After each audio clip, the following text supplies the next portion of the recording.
नबी पाक सल्लल्लाहु ताला अलैहि वसल्लम ना मस्जिद शरीफ में आए नमाज़ पढ़ाने। बहुत सारे लोग ना बचपन से बड़ी मोहब्बत वाले होते हैं, छोटे होते ही बड़े प्यार वाले होते हैं। इश्क लगा सी खेड़ा खेड़ दी।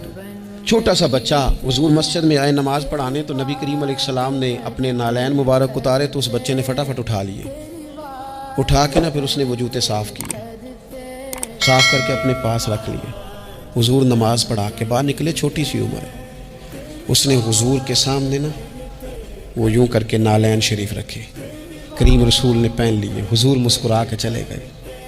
कैसा नसीबों वाला बच्चा है। अगली सुबह फिर हुजूर नमाज के लिए आए तो उसने उसी तरह महबूब ने जूते उतारे तो उसने उठा लिए, फिर हुजूर के जूतों को साफ़ किया, फिर अपने पास संभाल लिए। हुजूर ने नमाज पढ़ाई, फरागत के बाद करीम निकले तो उसने फिर उसी तरह जूते रखे। तीसरा दिन हुआ, वो यूं सामने खड़ा है। हुजूर ने यूं मुस्कुरा के देखा।